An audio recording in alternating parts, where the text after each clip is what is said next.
Yeah, it's your boy DJ Wolf for Thursday. I think it's October 20th, 2016. Alright. Excuse me.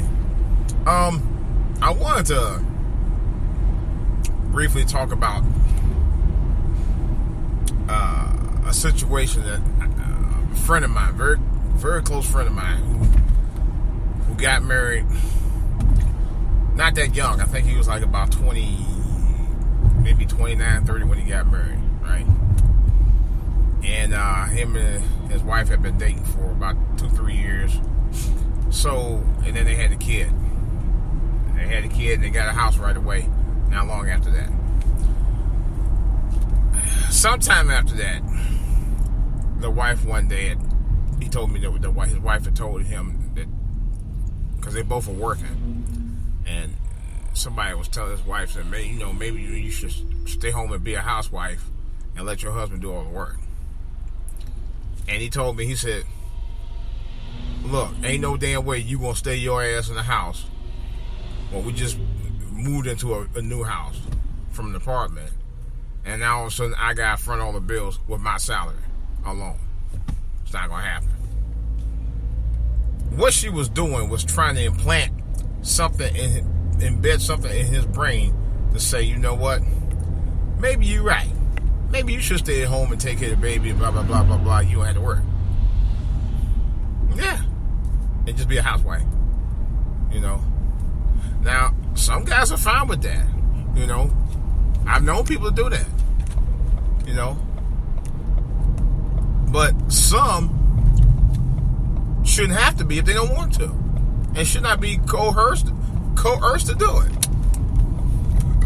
Because, number one, it's 2016, baby. Number two, it's too expensive to be raising a child in this era. Not to be doing it. And frankly, if you're a young girl between the age of 12 and 21, and I'll say that, and you ain't got no job, and and you're still in school or in college, you might want to seriously think about what you need to do first before you even think about having kids with any guy, period.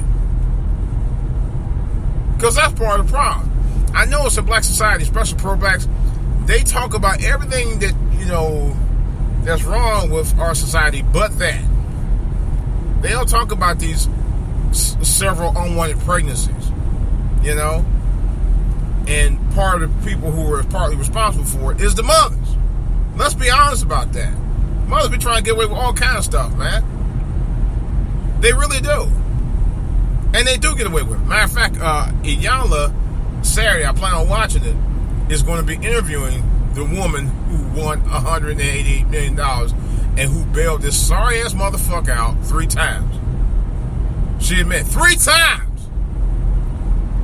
Just giving away money. Bails of money. The bail is sorry. And this dude is sorry as shit, too. And I don't mind saying it, because he looked like a sorry sack of shit. He really does. And I'm thinking, if you at least bailed him out once, you probably could have got him in a rehab. Which probably wouldn't have cost half as much as what you paid to get him out of jail. And I'm like, really? That's number one. If it was worth the money to do that, you should at least done that anyway after the first time.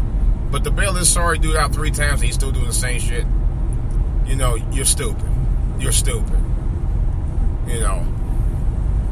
And that's part of the problem too, because you got these young women out here who knowing they could just rely on somebody else to help them take care of the kids other than the man, a real man, and they'll just live with the first guy they think they even care about instead of them caring about themselves, caring about their future first before everything else, and above everything else. Before you even think about trying to you go out there in night school, mess around with boys, have kids. How about getting your act together first? Seriously though. But our society, they condone it.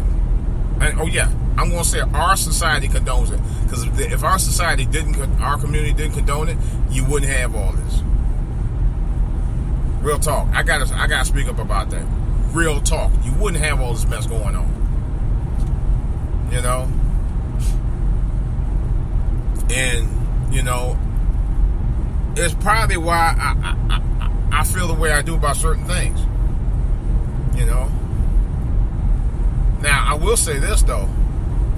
Church is a powerful community for us as African Americans, for a lot of reasons, you know. But I think we can do so much more. I think we can teach so much more, personally, you know, and not so much put down, but teach. I will say that. You know, I actually had the usher this weekend at my church, and I didn't mind doing it, but I guess I'll do it once every year. I'm about to, you know, because I didn't mind doing it, but it ain't something. I don't know. It's one of the other volunteer ushers, who's a member of two of the choirs that I belong to, was saying that he said, well, as usher is hard work, and it kind of is, because you got to remember all that stuff, when to do it and all that. But you know, I didn't mind, but I guess if I had to learn how to do it more, because I'm supposed to be taking a class on how to do it, and I didn't end up not showing up. For some reason, I ended up not going. I don't know what happened. But on hindsight, I probably wish I had it done. I went. But the next time they have one, I'm definitely going. Or maybe I'll get a book on it or something, like I did before the deaconship, which I still haven't studied yet. And I got 2 books on that. But what I'm saying is, I think as a community, we need to start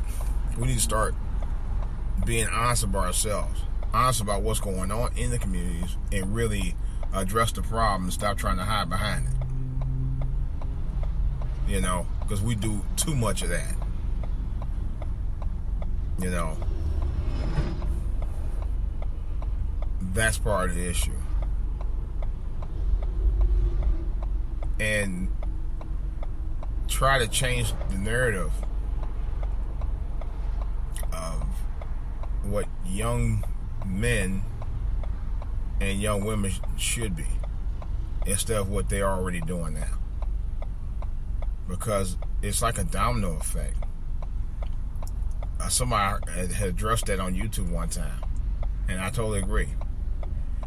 If you have a neighborhood full of kids who are doing this, that, and the other, and they ain't got no fathers or father figures in that community, and you got one kid that does, guess what kid is going to be influenced by the rest of them? Yeah, that's right. The one odd man out. Same thing with the women. Same thing with the young women. You got a community full of young girls out there buck wilding, having kids left and right, no father figure, no stable mother figure apparently, and guess who was going to be influenced by that? Right, the odd woman out, because she's going to feel left out. The guy is too. They're going to feel left out and feel, damn, well, they're all doing this and I'm doing that, and they think I'm a square and a punk and all that other kind of shit. And guess what they're going to be doing? Trying to fit in. Those are issues that we never seem to address, because we take everything else as being the norm in our communities, and it's not. So I think if we start to change that and get back to what real communities are about, we wouldn't have to have the problems that we got today. I'm just going to keep it honest with you, and also give you a little something to chew on. All right, this is DJ Wolf. That's about all I got to say about it. I saw a little bit of the elections, the debate, the final debate. I watched some of it last night, and I watched some of it this morning. Hillary Clinton did look good, I ain't gonna lie. I didn't get to see all of it. I saw about 45 minutes of it.